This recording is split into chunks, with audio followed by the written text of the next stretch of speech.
हमारा यूनिवर्स और उसमें बने अरबों तारे, solar system, planet, comets, meteoroids, asteroids और न जाने क्या क्या। और इन्हीं में से एक है धरती, जो सबसे अलग और अनोखी है, जहां मौजूद है जीवन, पेड़ पौधे, नदी, पर्वत, पानी और पहाड़। लेकिन सोचने वाली बात है कि इन सबको आखिर बनाया किसने। हालांकि विज्ञान की अपनी एक अलग डेफिनेशन है। खैर, वह अलग बात है कि वह खुद भी इसे आज तक प्रूफ नहीं कर पाया है, जिसकी वजह से फिर हम लोग आते हैं अध्यात्म की ओर। और फिर सामने आता है केवल एक जवाब कि इन सबको बनाया है उस सुप्रीम पावर यानी भगवान ने, जो सब कुछ कर सकता है, जो सृष्टि का आधार है। मगर सोचने वाली बात है कि भगवान ने ये सब बनाया तो आखिर भगवान को किसने बनाया। ये दुनिया का सबसे गहरा सवाल है, मगर आज हम इसी रहस्य से पर्दा उठाने की कोशिश करेंगे। बट उसके लिए आपको हमारी वीडियो को एंड तक देखना होगा। चलिए शुरू करते हैं। भगवान को किसने बनाया यह वास्तव में एक स्पिरिचुअल डिस्कोर्स है, और इस प्रश्न का उत्तर ढूंढना न केवल फिलोसॉफिकल है, बल्कि यह सर्वाइवल ऑफ ह्यूमैनिटी और उसके रीजंस पर भी प्रकाश डालता है। भगवान ने हमको बनाया तो भगवान को किसने बनाया।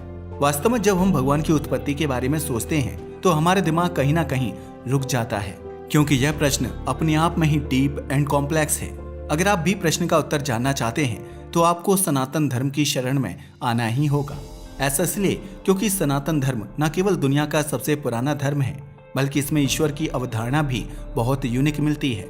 मगर इसे समझने के लिए आपको Vedas, Upanishads and other religious text का अध्ययन करना पड़ेगा। सनातन धर्म की बात की जाए तो इसमें ईश्वर को फॉर्मलेस, सर्वशक्तिमान, सर्वज्ञ और अनश्वर माना गया है, जिसका एग्जाम्पल आपको वेदों में मिलेगा।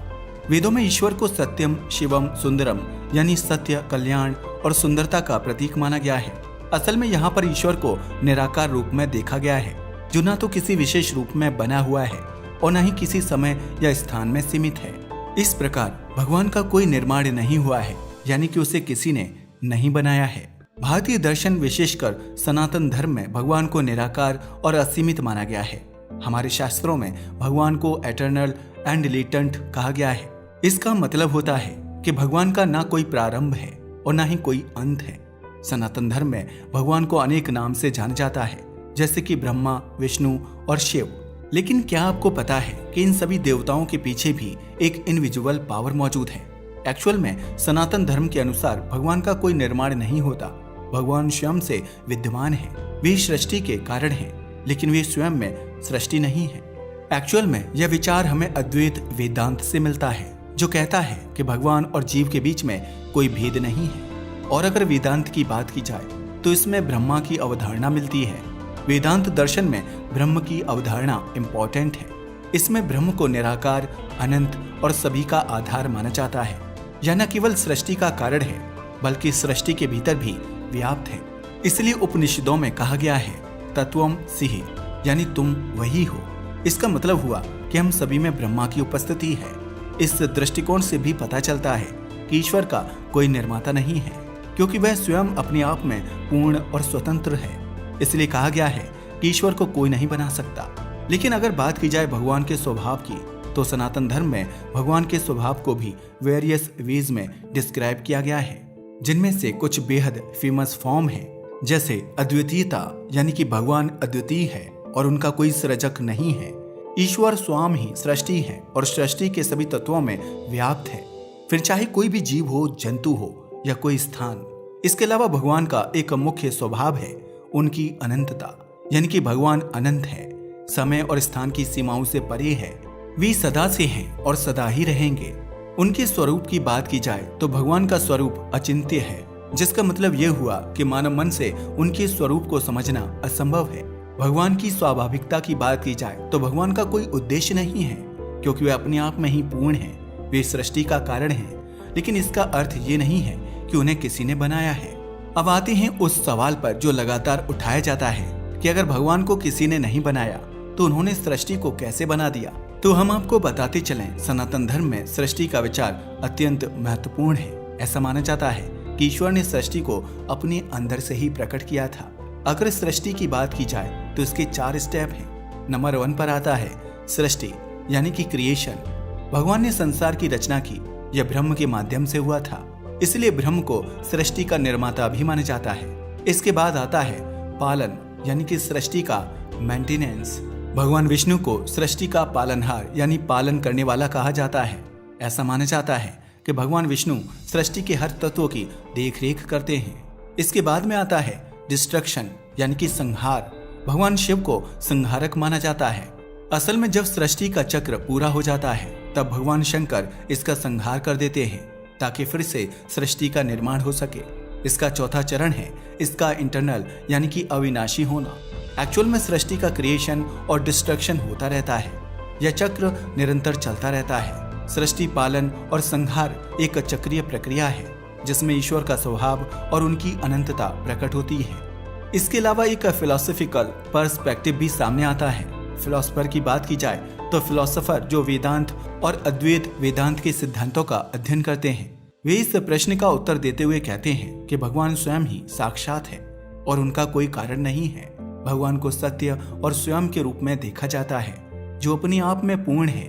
एक्चुअल में अद्वैत वेदांत के अनुसार ब्रह्म सत्य है और जगत मिथ्या है, यानी कि ब्रह्मा सच है और यह दुनिया झूठ और फरेब है।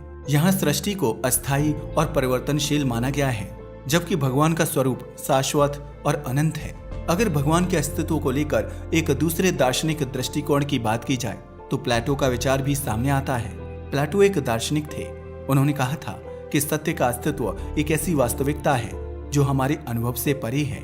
इससे आप भगवान के अस्तित्व को भी समझ सकते हो। जब हम भगवान की चर्चा करते हैं तो हम अक्सर उसकी विशेषताओं का उल्लेख करते हैं। सर्वशक्तिमान, सर्वज्ञ, सर्वव्यापी, इन फीचर्स का मतलब है कि भगवान का कोई भी स्वरूप नहीं है, इसलिए उन्हें किसी चीज की आवश्यकता नहीं होती जिसमें उन्हें बनाने की बात आए। इसलिए फिलोसॉफिकल व्यू पॉइंट से भी क्लियर होता है कि ईश्वर को किसी ने नहीं बनाया।